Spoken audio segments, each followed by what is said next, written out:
Hari Om. Pranams to Shivaji and from Atlanta, isn't it? No, from not Atlanta. That is Alfred Swamiji. Alfred. Pranam Swamiji. Alfred. Yes, Alfred. And Hari Om to Puspaji and all of you. It is great that Mission has started this program for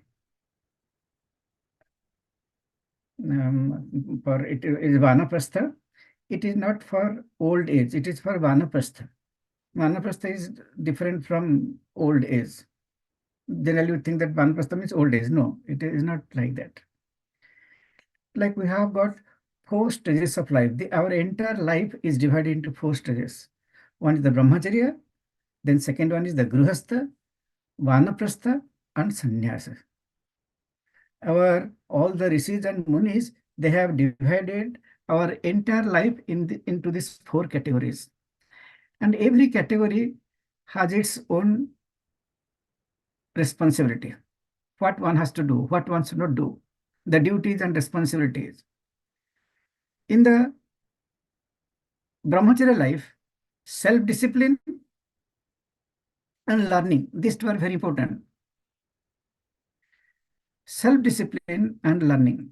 If restrictions on oneself, but it rewards a lot when one progresses in life. So how a Vanaprastha life will be, it is entirely depending on how the Brahmacharya life was. So they are all connected. We cannot disconnect one from the other one. And when we have really discipline and we have taken care of our body at that time, we have taken care of our mind, that is Brahmacharya time, these are the very important things. Mind has to be taken care when we are in the student life. Student life means it starts from KG onwards. That is very important. Generally, all of us, we try to take care when we age. It is difficult because habits are already formed. So from the young age, like that's why Puja Gurudev has started this Balvihar. Surely, if they are taking it seriously or they are following whatever being taught in the Balvihar, surely they have a very good Vanaprastha life. Because everything is depending on how other 3 states is learned in the Brahmacharya life. There we learn, and whatever we learn, and learning time we need discipline, otherwise we cannot learn. Whatever we learn, that is practiced in the next life, that is called the Grihastha life. Grihastha life is the application of the Brahmacharya life. If we have not learned anything in the Brahmacharya life, then Grihastha life will go crazy. It will go in a completely different direction than what it should be. Many people, their Grihastha life is very good because they have learned all the rules of life in the student stage, either from parents or in the school or by observing the society. So this is the Grihastha life is the application of whatever we have learned in the Brahmacharya life. Application. It is the practical application. That is the school, mainly when till education, whatever we have learned in the student stage, at that time, that education, the efficacy of that education is in the application. So Grihastha life is very interesting if one knows all the rules of life, do's and don'ts. Then one has learned how to love others. One has learned how to care for others. One has learned how to remain in harmony. One has learned how to keep oneself happy. One has learned how to keep ourselves detached amidst so many things. One has learned in the Brahmacharya. So Grihastha life becomes very interesting because one is applying those, experimenting. Whatever one has learned, one is experimenting, Grihastha life. And that is not everything. Grihastha life is not for all time to come. Grihastha life, when we apply the principles what you have learned, then we see the truth of it. Yes, that is true. If you love everybody, we'll have no enemy at all. If we help everybody, then everybody will help us. If we live in harmony, we'll live a very successful life. These things we'll learn in the Brahmacharya. But when we apply those things in the Grihastha life, we see that yes, they're true. Then it becomes wisdom. it becomes our knowledge. Previously, we have learned those, gained that knowledge, but now that knowledge is ours, which is called wisdom or vijnana. Now, after Grihastha life is not for all time to come. It is when the children are grown up, Grihastha life is over. In the Grihastha life, we are not only responsible for ourselves, we are also responsible for others. That means we have duty for ourselves and duty for others in the Grihastha life. But when we go to Vanaprastha, at that time, we have duty only to ourselves. Because all the duties, whatever we have to perform, everything we have done in the Grihastha life. But now, of course, we see 80, 90 years old, still we have our duty is not over. Same thing, whatever parents have to do, grandparents also do the same thing. So that's why we don't grow, because we get stuck there. But Pujya Gurudev has told that don't add age to your life, but add life to your, don't add years to your life, but add life to your years. That cannot happen unless we come out of all the things what we are doing in the Grihastha life. It cannot happen. That's why Vanaprastha is the most interesting stage of life. We don't have any responsibility. We don't have any duties. Only we have a duty for ourselves. But if you have not lived the brahmacharya and grihastha life properly, then that is the most painful stage in life. Now we don't have to do anything everywhere. Generally, what we see in Indian community, once we have led our grihastha life, people have got confidence on us. People trust us that really we are true to ourselves. We are not hypocrites. We are really doing really good. So people have got a lot of respect because the Vanaprastha, we have got a lot of experience and they want to become the beneficiary of that experience. That's why they invite. When we become little older, people invite for any occasion. They don't invite the young people. Like that's a marriage is there or any function is there. In the first line, all the elderly people are there, and people go and seek blessings. Once the marriage is over on the stage, they first come and bow down to the elderly people because they think that they have really lived life properly and they have got a lot of experience and they have got something to give to others. Nobody goes and like 16 years old or 17-year-old children are sitting and nobody bows down to them. But to this Vanaprastha, to these elderly people, so it is very much necessary that how we have gone to that Vanaprastha life. Anyhow, we'll get old. That whether we want or not, how much plastic surgery we do, it will be who will age. That is nobody can stop that because that is a natural law. We are born, asti, jayate, vardhate, viparinamate, apakshayate. That means everything will go down. We are there somewhere in the nature. Then one day we appeared in the mother's womb. Then we come out. That is jayate. Then vardhate. Then you grow. Viparinamate. A lot of modifications happen in the body. Then everything start going down. Apakshayate. And apakshayate, that is the Vanaprastha life. That time, if we have lived a life in such a way so that we are prepared that when things are going down, if we have earned sufficient money when we are working and we have saved it, then when we are not earning, it's not a problem at all because we have already. Then we can enjoy. For that reason, not only physical body will grow anyhow, nobody can stop that one. But there is one part we have to take care before the Vanaprastha. Some people, they start studying during the exam time. Exam is there, they study today. Tomorrow exam, today study. They study. They will not do well.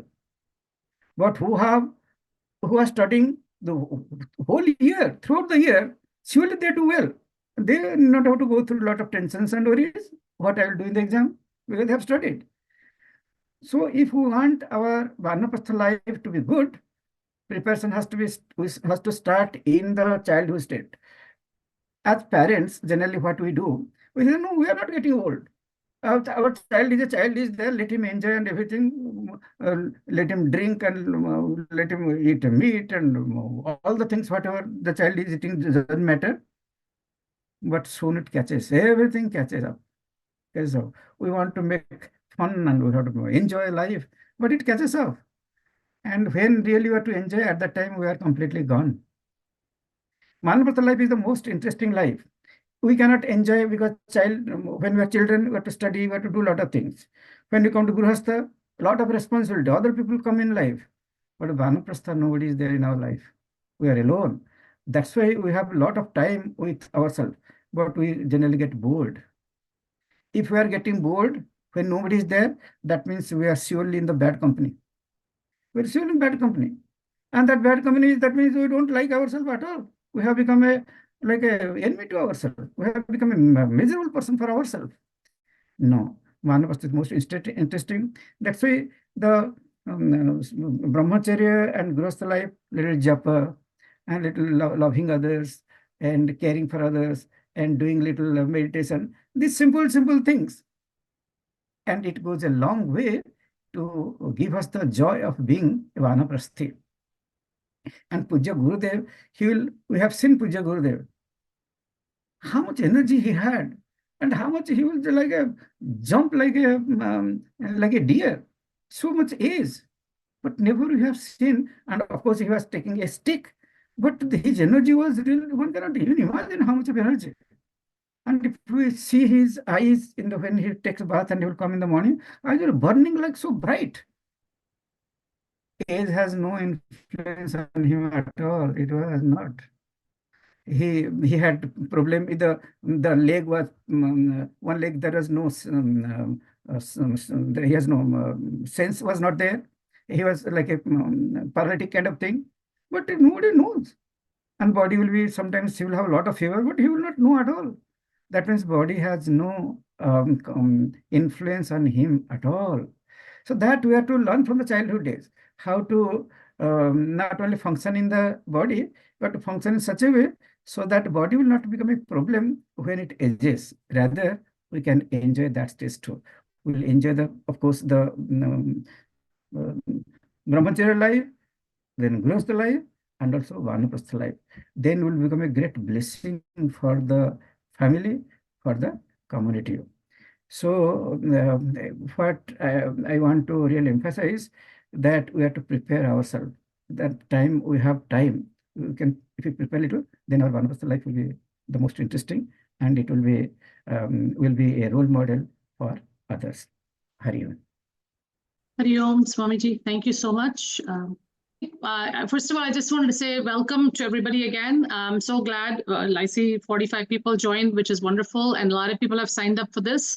So I'm hoping that over every month we learn a little bit more, and then like Swamiji said, Vanaprastha is not old age. It is more about going to the old age, developing that quality of life, quality of health, to be able to enjoy that Vanaprastha stage rather than to think of it as old age. And hopefully today I'm going to be giving the talk. So Ganapati ji will just give a little introduction first, and then I will do my talk. And then at the end of the thing, we'll have some Q&A session.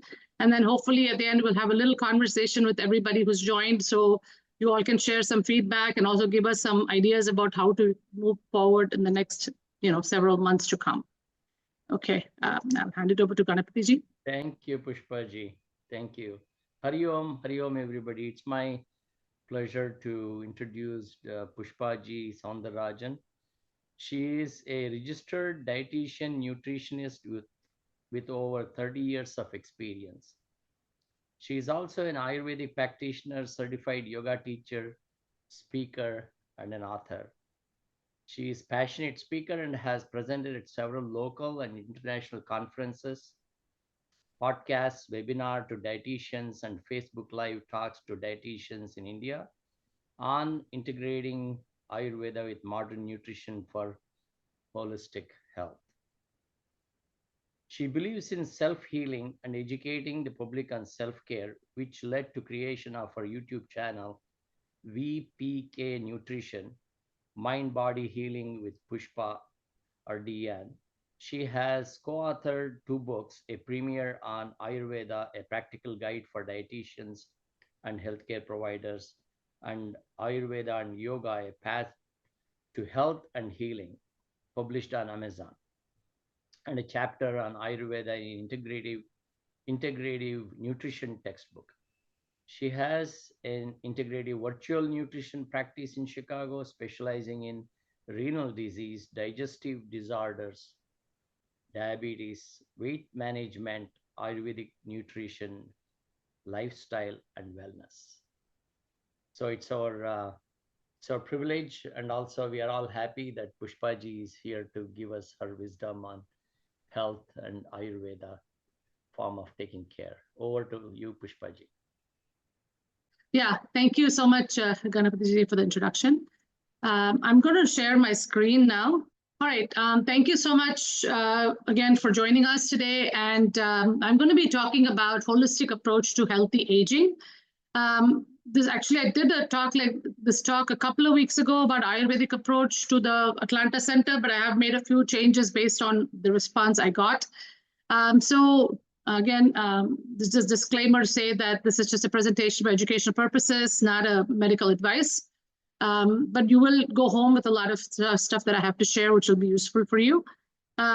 First of all, this is my outline. I'm going to start with what is holistic health, and then give some introduction into Ayurveda, talk about some Ayurvedic body types, the review the Prakriti and all of that.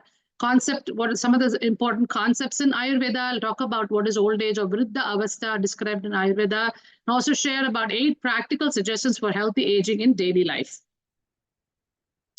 Okay, let's get started. First of all, what is holistic health? So I just wanted to look up a definition for this. Holistic health is a form of healing that considers the whole person, which is body, mind, spirit, and emotions in the quest of optimal health and wellness. And this I took it from WebMD. So again, Ayurveda, many of you already know about this. It's India's ancient medical system. It's one of the Upavedas. And the base philosophy of Ayurveda is basically the same thing as holistic medicine, because Ayurveda considers a person and gives recommendations based on the whole person, not necessarily just the physical body. Yoga, again, is another system which is one of the Shaddarshanas given by sage Patanjali. It talks about the Ashtanga yoga, the 8 limbs of yoga, yamas, niyamas, asanas, pranayama, pratyahara, dharana, dhyana, and samadhi, the 8 limbs. Again, that is a whole system, complete system in itself for health and healing. And then we have the allopathic medicine or the modern medicine, which has a different approach, more of a physically treating the person as a chemical entity rather than the spiritual being. Of course, things are changing nowadays with some integrative approach and all of that. But I will definitely, being trained in the modern medicine first, and then, adding Ayurveda and yoga to my toolbox, obviously my perspective has changed a lot with helping all of my patients.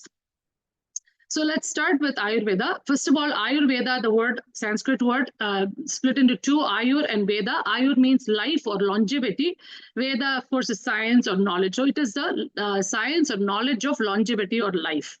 Again, this was conceived by the sages of our past. In fact, it was, they say Narayana, God itself, gave it to Brahma, the creator, and then he gave it to his son Prajapati, and then God went to Indra, and then Bharadwaja Rishi was one of the main rishis in those days, got this knowledge from Indra, and then that was transferred to all of his disciples, who then propagated Ayurveda throughout.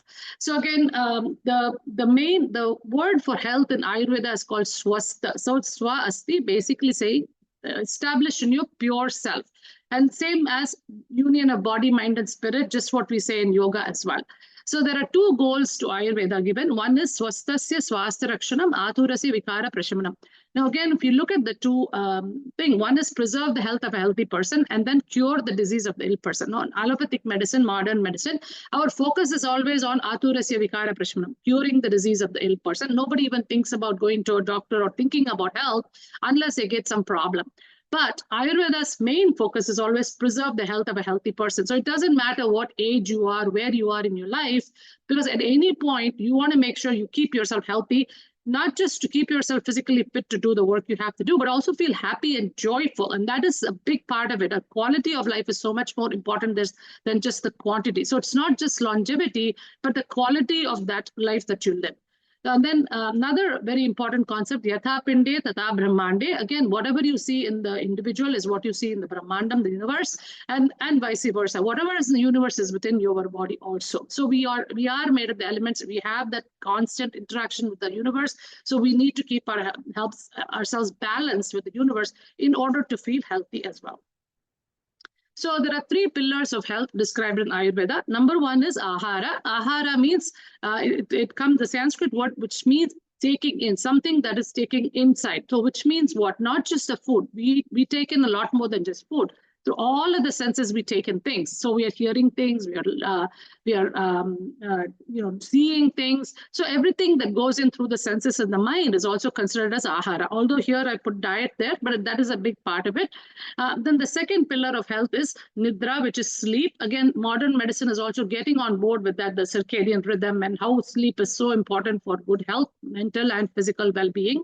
Then the third pillar of health is brahmacharya, or although it is translated as celibacy, it is, you can think of it as self-control, not overindulgence of your senses in all of them, including the pleasures that we seek from other means.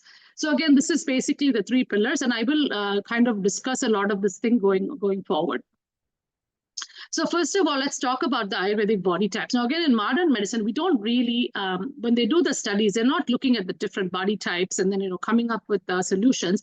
But in Ayurveda, this is a unique part of it. It is a very personalized medicine, very, again, holistic. And there are 3 body types described in Ayurveda. Again, everybody can be dominant in one of these body types. There can be a combination of 2, or they can be all 3 equal.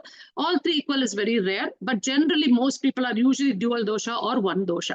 So these are called doshas or humors, or 3 energetic bodies, vata, pitta and kapha. So again, there's a sutra, sarve dravyani panchabhautikani. So everything in nature is made of the 5 elements, including our body and mind. So again, so let's talk about the 3 body types. So the 5 elements are Akasha, Vayu, Agni, Jala, and Prithvi. Is Akasha space, ether, Vayu, air, Agni, fire, and then Apaha or Jala is water, and then again Prithvi is earth. So, and we're talking about the qualities of these elements that are prevalent in all of us. So we're not talking about the element itself, but these elements have certain qualities. There are 20 gunas described, or 10 pairs of opposites. For example, heavy, light, guru, lagu, or soft, hard, things like that. There are 10 pairs of opposites. So these elements are described based on those qualities, and that gives the personality to the person. So these humors are also, and I will go through the characteristics in the next slide. So these 3 energies are also gives energy in the body in different ways. For example, the vata energy is the energy of movement, because the air and space is very subtle and moving all the time. So it gives you the movement in the body, which means it's responsible for all of the movement in the body, like the inhalation, exhalation, circulation of the blood in the body, take the food going down the digestive tract, elimination of waste, the nerve conduction. All of this is governed by vata energy. Second one is the pitta energy, which is a transformative energy in the body. And this is because of Agni, that is helpful in digestion. So metabolism, metabolizing the food that you eat, as well as the thoughts, your emotions, everything is dependent on this pitta energy. And then also vision is governed by pitta, and the passion for life also comes from pitta. So if the Agni is weak, you don't have any passion in life.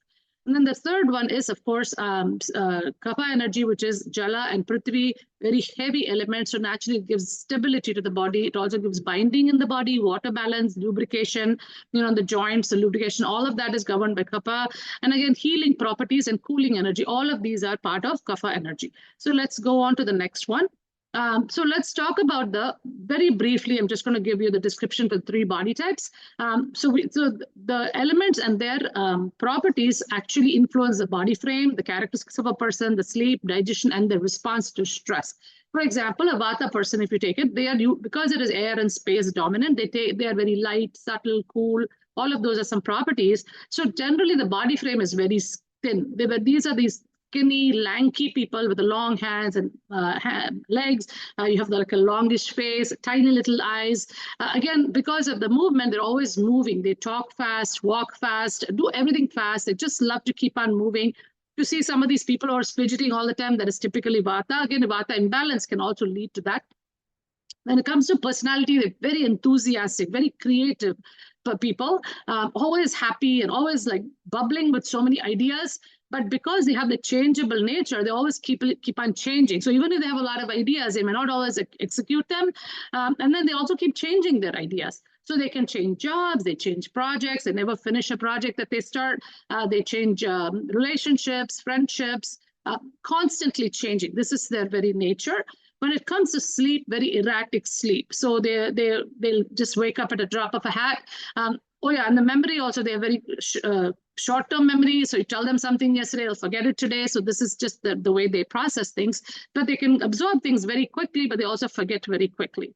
And then when it comes to digestion, so digestion, they have Vishama Agni. Vishama Agni means erratic digestion. So sometimes they're very hungry, sometimes they're not hungry at all. These are the people who constantly graze all day instead of eating proper meals. So this is just their nature. And their capacity to digest is also not very stable.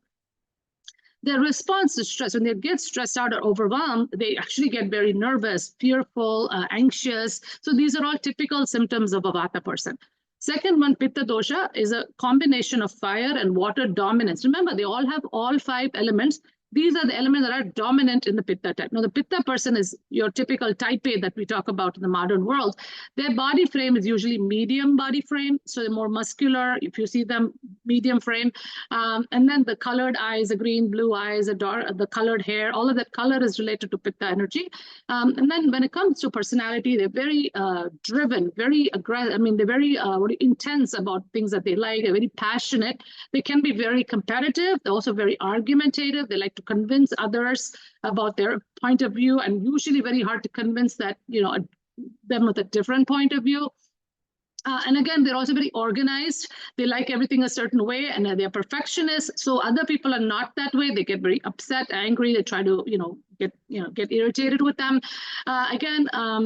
But then also, when it comes to sleep, they have like a moderate sleep, 7 to 8 hours per day. So pretty decent. And then digestion, again, very strong Agni. It's called Tikshana Agni, strong Agni. So they can digest just about anything, especially when they're younger. They say, you eat of a rock, you can digest. So they have such a good Agni. So, and that's one of the reasons that if they get hungry, they better eat their food, because otherwise you're going to get hangry. Hangry is the word used for Pitta dosha. So definitely they have to stick to their meals and not skip meals. It's not a good idea because it will make them more irritable. So the response to stress, as you can imagine, the fire comes out. They get very angry, frustrated, irritated, violent, aggressive, and all of those natures come out. But they also have a lot of sattva guna. So the balanced Pitta is very sattvic, whereas the imbalanced Pitta is more rajasic in nature. Kapha dosha, third one, earth and water dominant, body frame usually on the heavier side. So definitely a little bit overweight even when they're younger. The characteristics, you will look at long, big, large body frame, round face, beautiful eyes, very kind eyes. When they look at you, they're loving, kind look, very loving, affectionate people. And then the stickiness of Kapha is more like attachment. They get attached to people a lot. And then when it comes to characteristics, everything is slow in them because of the heaviness. So they walk slowly, talk slowly. They're beautiful voices. They can be very good singers, but their digestion is also very slow because it's called Manda Agni. So they have it takes 7-8 hours sometimes to digest, especially as they get older. So naturally for these people, they might need only 2 meals, or even they can easily skip meals, do intermittent fasting, those kinds of things. Sleep, again, very long hours of sleep. They have trouble waking up in the morning, but they do need long hours of sleep. They don't drink a lot of water because they already have a lot of water in the body. Their response to stress usually is more like they withdraw. They kind of bottle their emotions. They don't share like the Pitta and the Vata. They more like keep everything to themselves. They kind of withdraw. They want to be quiet. And then when it gets to imbalance, they can also become very attached to people, and they can feel, become possessive and all of those kinds of qualities. Depression is a big part of Kapha energy. Vatas can also get depressed. That's because they're doing too much and they get so exhausted they just can't move or do anything anymore. That's a different kind of depression. However, Kapha depression is a clinical depression we talk about, where just mentally they're feeling so depressed because they want love all the time and they get very attached to people. So these are the 3 basic body types. So I just wanted to share a couple more concepts in Ayurveda. One is Agni and the Ama. Agni is a big part of it's from an Ayurvedic perspective, it is the digestive fire. I know the sloka Ham Vaishwanaro Bhutva. We talk about that Vaishwanaro is in the stomach. That is actually the Jatar Agni we're talking about. That is the main Agni that helps digest. Of course, there are different types of Agni. There are Dhatu Agnis as well, but this is the main Agni. So we want that Agni to be strong enough to be digested. So when you want to compare it to modern medicine, that is like the enzymes and the acids is what we're referring to. And these need to be released properly for us to metabolize whatever we eat. And the same thing in the mental and the emotional level also, we need good Agni so we can digest our emotions and thoughts and not hold on to a lot of the things or traumas and things like that. Now, what happens when you don't digest your food well? Then you form something called ama, which is toxins. It's described as an undigested, sticky, white substances that can block channels. Now, these ama, and you can think of it like the plaque in the arteries is one of them. And I see a lot of kidney patients. So uremia, we have uremic toxins like urea and creatinine and things like these. So all of these are substances that can block channels. They can escape through the gut wall, get into the bloodstream, and also block, channels in the brain and things like that. So again, that is why we want to make sure Agni is very good, our digestion is good in order for us so that we don't form a lot of toxins and which cause disease and inflammation. So let's talk about the life expectancy stats. This is from 2022. United States average is about 79 years old. Women are generally higher than men. India is a little less, 70 average, and then men, as you can see, same thing, women higher than men. So the life expectancy has increased so much from probably several, 30, 40 years ago. Now, according to Ayurveda, it's called Vriddha Avastha, old age, but again, is generally characterized by degenerative changes in the body. So old age is after about 60 to 70 years is considered to be the Vata stage of life. So like I said, the Vata, Pitta, Kapha is not just the body types, it is also different stages of life are described as different. So the beginning stage, from birth to about 18, 20 years is considered to be Kapha stage. That's why you see the chubby little babies and stuff like that. That is more the Kapha stage. So naturally, that also influences your life. That's why the babies are so happy all of the time because they're not, loving and all of that. You can see that. Then the 20 to about 50, 55 is a Pitta stage of life. So there you are actually working. That's the Grahastha we talk about is you're working, you're, completely involved in your profession or taking care of children, doing all of the stuff that you need to do in life at that stage. So you need that Agni and the Pitta energy to be able to do those things. Then after about 50, 55, when people start retiring, those days, at least nowadays, nobody retires anymore. But after that, it is the Vata stage of life. So you're supposed to be slowing down because if you don't slow down, the Vata starts to increase in the body, causing more degeneration with all of your, physical body as well as your mind. Regardless of the Prakriti, the body type is the one which you're born with, Prakriti. The Vata energy, which is dominant in air and space, has a significant influence on this state. So even if you are, let's say, born a Kapha or a Pitta or a combination, still the Vata has a huge influence as you get older. So that is why it's important to keep our Vata energy balanced. So let's go on to what does a Vata imbalance look like? So Vata dosha usually causes drying in the body and restricts our movement. It is a moving energy. So naturally, as you see, as you get older, your movement becomes slower. You're not able to do a lot of things you were able to do when you were younger. However, there are people who don't. So it's very important to honor the body and understand that you are at a certain stage where you need to slow down. But I know 60-year-olds who run marathons, which is not really the healthiest thing to do. But again, remember, if you are a Vata by nature, that is your drive. You're constantly driven to do things, but you also have to recognize it's like a machine. You cannot abuse a machine, then machine is not going to serve you anymore. So it's important to take care of our health. Vata imbalance or increase in Vata can cause physical ailments like arthritis, like the drying of the joints, gas, bloating, constipation, lack of energy, and lack of enthusiasm as well. So this is very important to recognize these symptoms. And then when you see these and you see, okay, my Vata is out of balance, what can I do about it? And I will definitely talk about that. Mental issues like nervous disorders, anxiety, nervousness, fear, memory loss, depression, these are all common when you get to that Vata stage of life. And extreme imbalance, again, you see Alzheimer's, Parkinson's, and nowadays, because people are living longer and longer, we are hearing more about these kinds of things and other degenerative conditions which are commonly seen. So what do we do to keep healthy? That's the focus of our talk today.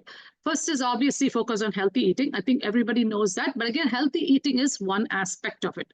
there is so much more in the lifestyle that we can do to manage us so that our Agni is strong enough to be able to digest what you're eating.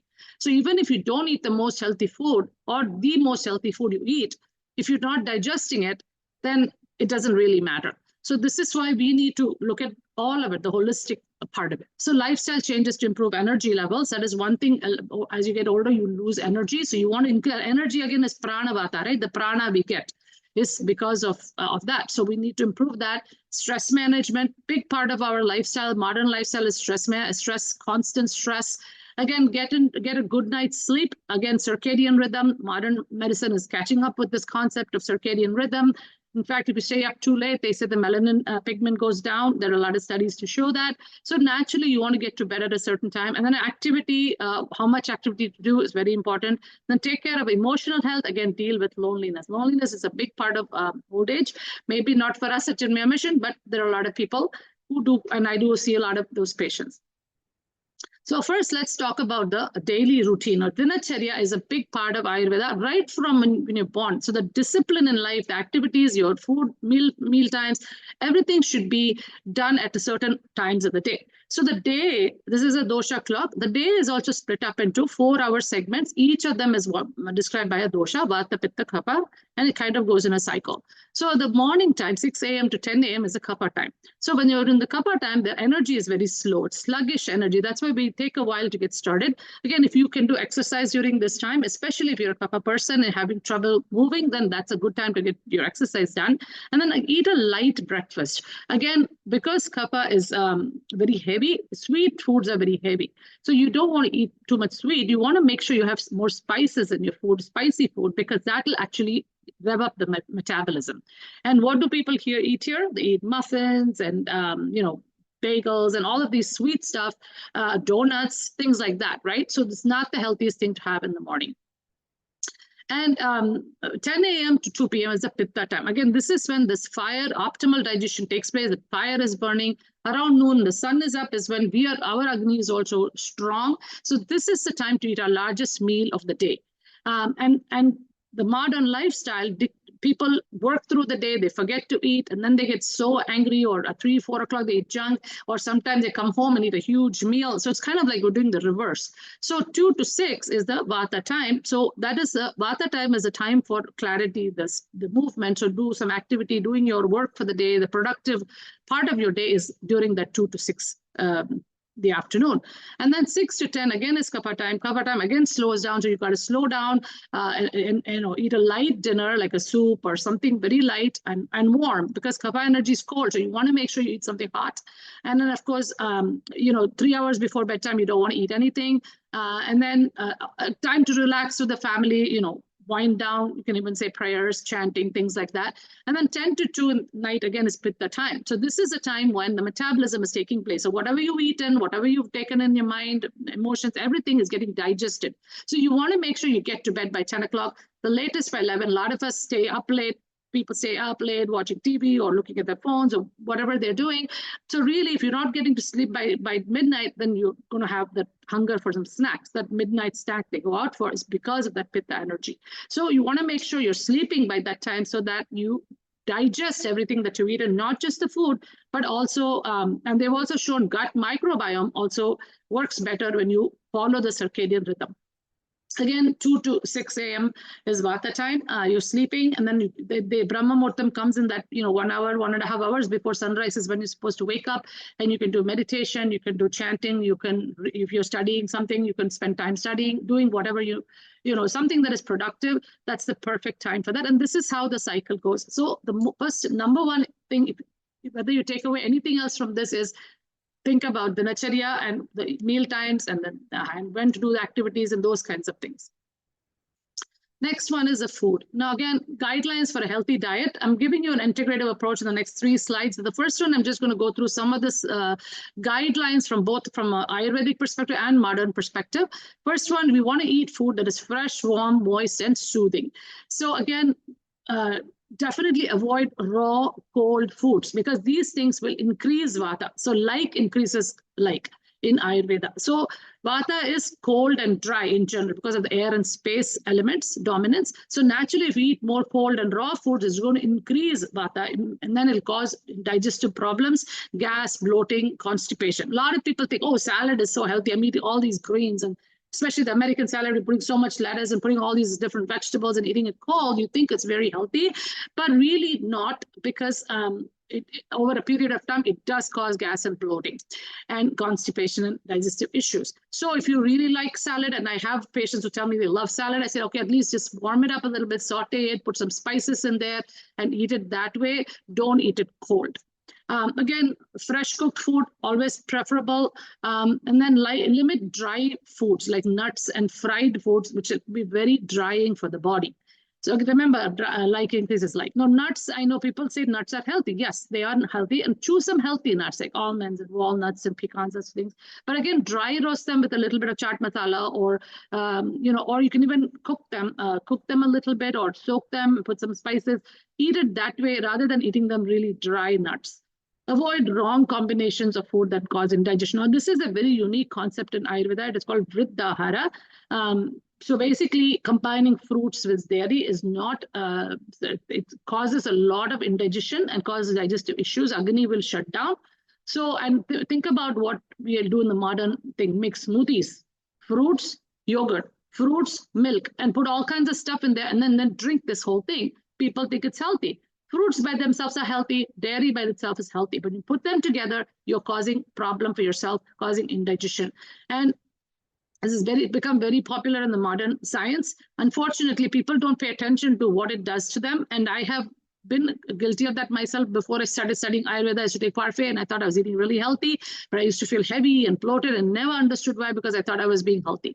Then I realized that was my biggest problem. I shouldn't be doing that. Then again, I've done a whole video, YouTube video on talking about Vriddahara. So if, I will share my link. So whoever's interested, you could definitely learn more about it. Then again, incorporating 6 tastes in Ayurveda. Ayurveda is not about proteins, carbohydrates, fat. I will go through that in another slide, but it's more about including all 6 tastes in your diet. Again, this is a huge topic in itself, and I do have a YouTube video about all of this if you're interested in knowing more, because this food is also made of all the 5 elements. Some dominate. Each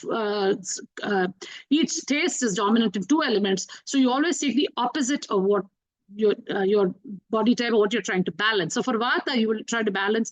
You eat more of the sweet, salty, and sour, and less of the other 3, which is pungent, astringent, and bitter, which I will show in another slide. So again, spices. Using spices in cooking is very important. And again, our Indian cuisine, we are used to spices. Remember, Ayurveda was created in India. There's only medical science available before the British invasion. So what they did, the rishis were very intelligent. They incorporated everything into our lifestyle. So we don't have to think about how to eat. They just told us, put spices, do this and do that. So everything is part of our culture.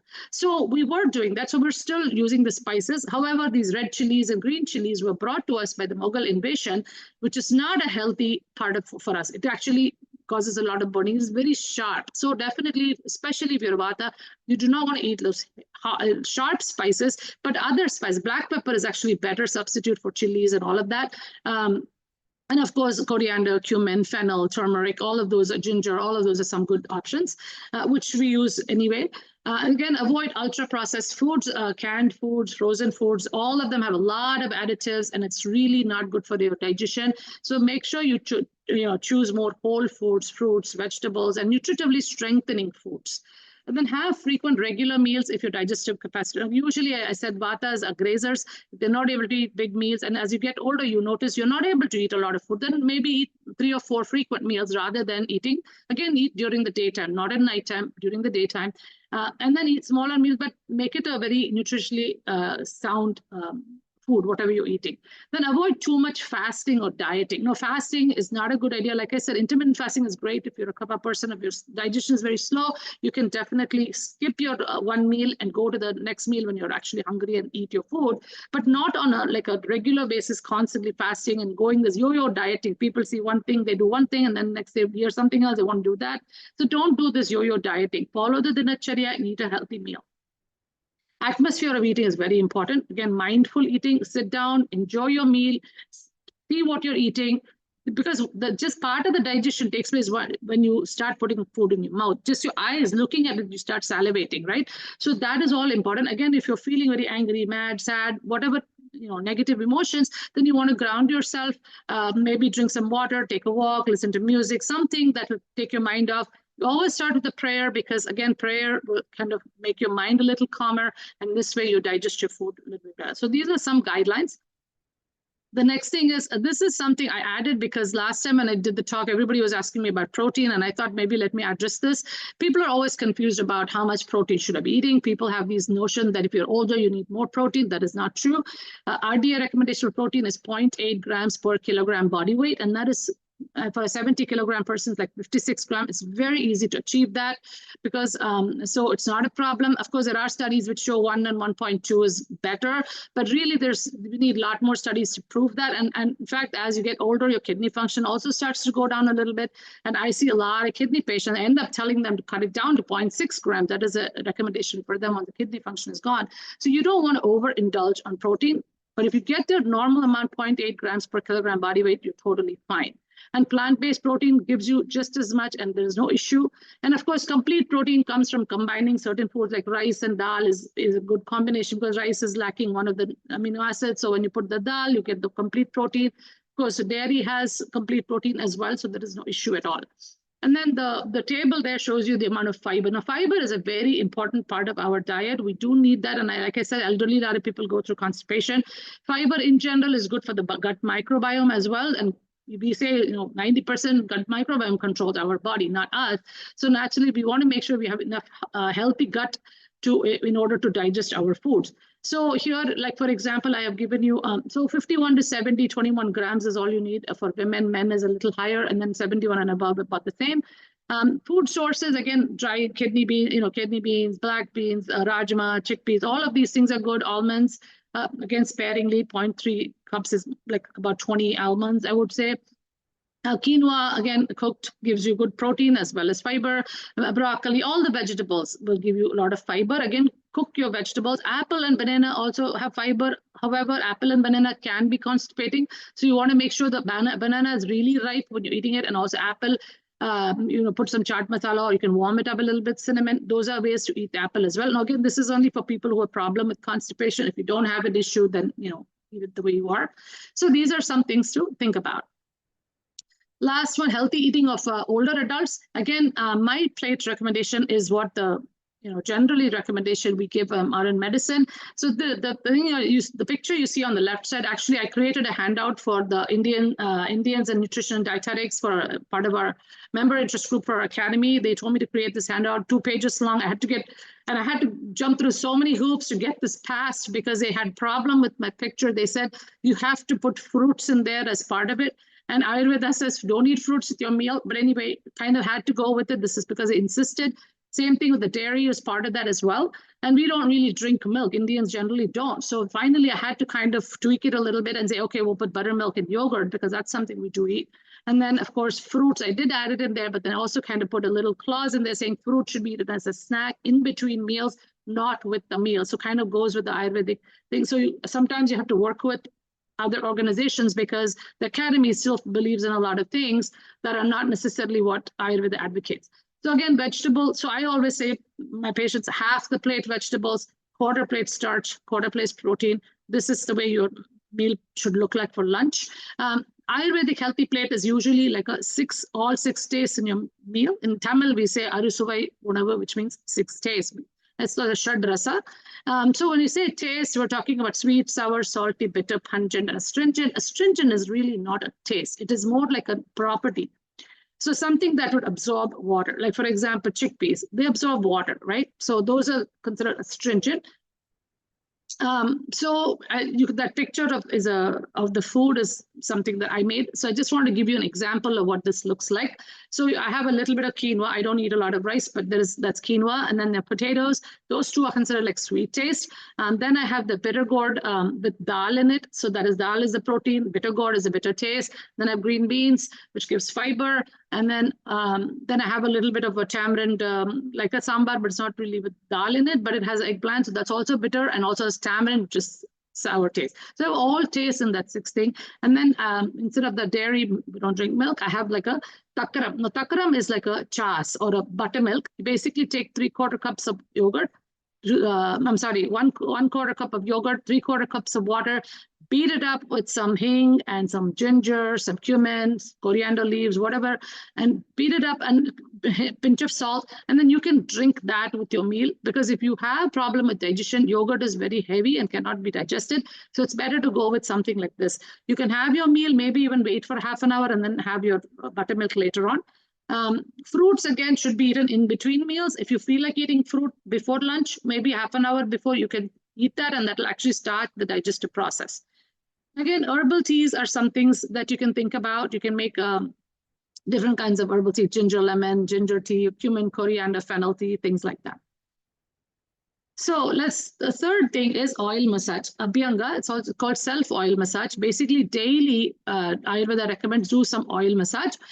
It has a lot of benefits. It reduces stress. It gives grounding, calmness of the mind, lowers blood pressure. It improves skin health because of lubrication, because skin is the largest organ, absorbs a lot of that stuff, reduces muscle stiffness. A lot of people have arthritis, actually the joint pains, it really helps with that. Again, warm sesame oil is warming. Coconut oil more in the summertime, also warming, or you can do a combination of the two.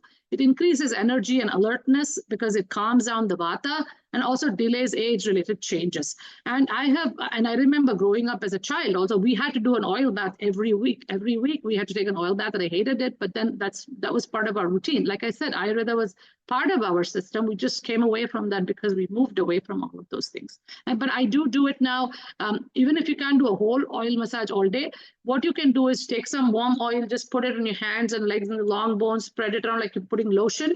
Same thing for your face and your legs. And even that is actually good. You take a shower right after, but don't put any soap, and it'll get absorbed into your body. And you will see after a while, it actually helps calm you down. I've even seen blood sugar drops with oil massage. Activity, daily exercise recommendation is about 150 minutes a week. This is what is given by modern medicine. Now, again, you can do 20 to 30 minutes walking every day in the morning or after dinner if you're able to do that. However, if it's too much to do that, some people have difficulty with that or cannot find the time. Exercise snacking is an option. Again, there are studies that show, in fact, if you do like 10 to 15 minutes with every meal or 3 times a day, you actually get a better control of your diabetes and your blood pressure than just doing 30, 40 minutes in the morning. Okay, I'm done with exercise. This is it, I'm done. Instead, if you can do 10 minutes, either before or after a meal, that actually is more helpful. And you don't want to do too much exercise. Like I said, the people who are running marathons at 60 is not a good idea, because you are going to create problems for yourself down the road. Walking obviously is the best exercise, but whatever you're medically able to do, definitely do that. Spend time in nature if the weather is good, because you get a lot of prana from the trees, and everything gives us a lot of prana. Remember, vata stage of life, your prana is a little low, energy is low. You want to get that kind of energy from nature, because nature has so much to give. Number 5, stress management. Again, stress management, we are living in that age of constant pressure from a lot of areas. So yoga and pranayama is used as therapy in Ayurveda. Again, it is also, if you're doing yoga, if you know how to do yoga, do some grounding poses. A lot of people say, I do Surya Namaskara. That's okay to do. But if you're doing Surya Namaskara, not really, this 108 crazy thing that people do, but more about doing it slowly. Move with the breath, inhalation, exhalation, focus on the breath and move slowly. Hold your poses longer, because that is going to give you so much more grounding than anything else. Nadi Shodhana, Anulom Vilom, very good for prana. It's pranayama, it's a cleansing breath. It removes blockages, balances the chakras, and balances all the nadis, activates the nadis. So it's actually a very good thing to do every day. If you can do 5 minutes, Nadi Shodhana, it's wonderful. You'll see amazing benefits. Deep breathing regularly cleanses the mind and brings calmness at a very subtle level. This is something anybody can do, just even every couple hours. If you can just breathe for an hour, for a minute, if you're working or something, it's actually very effective and gives you a lot of prana. Yoga and pranayama, again, used for relieving stress, but also reduces blood sugar, blood pressure. And I actually taught a patient pranayama. She used to wear this Libre, and she told me after she did pranayama, it was like her blood sugar dropped by 10 or 20 points. So, I mean, there is a lot of benefit to this. People don't understand how they connect, but they do connect. Sleep routine, again, very important. Modern medicine is catching up, saying circadian rhythm is very important. Sleep routine, sleep when the sunset and then, wake up at the sunrise. That's ideally sleep by 10, 11 o'clock. Shut off all devices about 30 minutes before screens. Everything should be off. Then you can always do some breathing. You can read a book. You can listen to some soothing music, whatever, or even just, lay down in bed and do some deep breathing. That's also totally fine. Journaling is a good idea as well. If you're used to journaling, you can write a joy journal or a gratitude journal. These are some options. Yoga Nidra is very good if you have trouble falling asleep. There are a lot of guided meditation out there. You can always listen to that and then fall asleep. Chamomile, lavender tea is very soothing. So that is something you can have at night. It's an herbal tea. It doesn't have caffeine. It's actually good. The other thing you can do is use a few drops of Brahmi oil, put a little bit on your forehead, or you can take a few drops and put it on the soles of your feet. It's actually very calming for the body. You can access the whole body through your sole of your feet. It accesses your soul. So again, if you think it's going to mess up your sheets, you can always wear some socks or something like that. Seventh one, very thing that people face is loneliness when they get older. Now, if you haven't already got some projects due or some other interests besides your working days, then you are going to face this. Again, loneliness is also due to the cold and dry nature of Vata. So you also feel the coldness and dryness in your mind as well, not just your physical body. So that leads to a lot of lack of enthusiasm. So the creative energy has gone down as well. So definitely you want to do something about that. The solution would be, of course, pick up some hobbies. Nowadays, the coloring books and the painting books have all become popular for a lot of people, is because that actually kindles their creative energy and they feel better when they do that. And then doing crafts, knitting, reading, writing, music, Sudoku, etc. These are all part of that. Volunteering, if you're physically able to do it, absolutely will help with the loneliness. And not only that you're serving others and giving what you have, but also at the same time meeting people. And this will definitely alleviate loneliness. Number 8, build your spiritual stamina. Probably the most important thing, because when you work from inside out, you actually help yourself better. Listening to discourses, YouTube is flooded with them. Definitely you can, and we're in mission, of course. We are so blessed to have so many Swamijis talking to us. So I think this is wonderful. Chanting, shlokas, prayers, again, used as a therapy in Ayurveda. Vishnu Sahasranama is supposed to be Sarva Roga Nivarani for mental health, especially if you have depression, anxiety. It is supposed to be the greatest cure. And then Hanuman Chalisa is also very good because it is Vayu Bhagavan. So Vayu Bhagavan calms down Vata. So when you chant Hanuman Chalisa, Vayu also suppresses. Satsang, again, joining a spiritual organization with like-minded people, which we are already doing, which in Chinmaya Mission. Reading scriptures, learning, all of these things. Meditation, very important. I think meditation, at least a few minutes every day, is so important to cleanse that mind and give you that quietness of the mind. In summary, first of all, daily routine. So these are like the takeaway points that I wanted to emphasize. Use the dosha clock as a guide and do a daily routine. Again, I have talked in detail about the dosha clock and the daily routine in one of my videos. In fact, that is one of my popular videos. Thousands of people have seen it. I guess there's something about it that people like. Vata pacifying diet, again, avoid smoothies, cold and dry, you're avoiding. So smoothies, salads, dry popcorn. Again, nuts, like I said, warm it up, roast it. Fried foods definitely going to increase Vata. Once in a while is okay, but I'm talking about on a regular basis. And people have this habit of eating chivada and all these things with coffee or tea in the afternoon. Not a good combination because it will dry you out eventually. And then self-oil massage for dryness and coldness. The other thing I do want to say is, have a little bit of ghee with every meal. It's actually very good. It's lubricant. Not only that, ghee has certain things that are made by the gut bacteria, butyric acid, which is also made by the healthy bacteria. So it actually helps with digestion. And then self-oil massage for dryness and coldness. Like I said, if you're not able to do a full body massage, that's okay. You can always do, like hands and legs, the exposed areas of your body, especially in winter time. As you see, it's always dry. So you want to start doing that on a regular basis. Physical activity, again, walk in nature if you can. Of course, if it's cold, like in Chicago, it may be a little hard. But if it's warm weather, you can definitely go out for a walk. 10 minutes after meals is a good idea. Stress relief, anxiety, worries, nervousness, fear, very much a problem with Vata. So yoga and pranayama is used as therapy. Again, learn yoga the proper way. Don't follow some YouTube channel and just follow, because that could cause a lot of injuries, because there's nobody to correct you if you're doing it wrong. So you want to make sure you learn from a qualified teacher who can watch you and guide you through what you're doing. Same thing with pranayama also, because even after I teaching pranayama, I see people not able to get it right away. It takes a long time to really learn it the proper way. So it's very important to do that.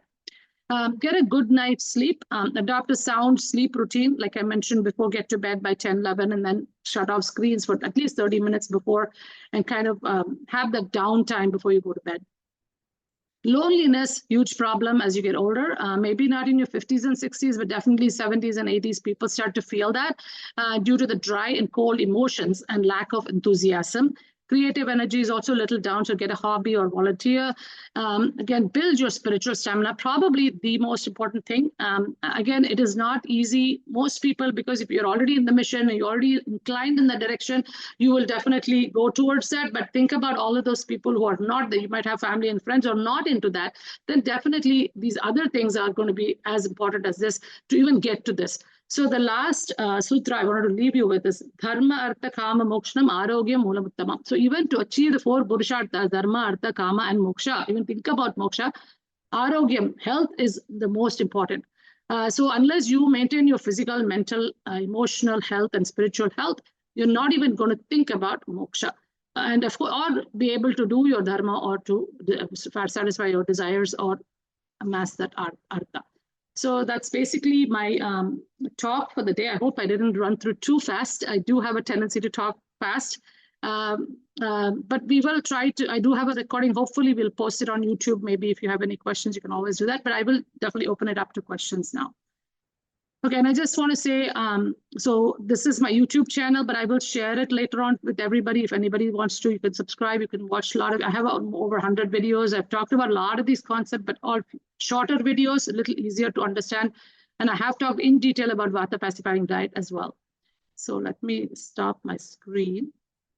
Om Purnamada Purnamidam Purnat Purnamudachyate Purnasya Purnamadaya Purnameva Vasishyate Om Sante Sante Sante Harihi Om Sri Gurubhyo Namaha Harihi Om. It was beautiful, Pushpaji and Hariom's Shivaji, Hariom and Shankarji Hariom. Pranam to everybody. Very Hari nice. Om to all. Vanaprastha. We have a team of 5 of us, Ganapati ji and Premal ji from Yamunotri, Raj ji and Mahesh and myself from Badri. We 5 are a team. I'm getting one more person from Gangotri, not yet, but he will be joining. So so we are trying to come up with a schedule for every month. So next meeting will be on February 25th. So Swami Aparajitananda ji is going to start with the satsang, and then we'll have some kind of topic. So we're thinking yoga at this point, but definitely please give your feedback as to what you would like to hear. And we would be happy to look for some nice speakers to give you all of that information. Okay, thank you so much. And I would request, to include the would-be Vanaprasthas also, because retirement planning is not for the retired people. It is for, like Swamiji said, preparation Correct. also is important. So.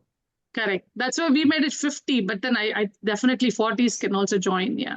Yeah. Okay. Thank you so much, Shivaji, for joining us today. Okay. Hari Om, everyone. Thank you. Bye.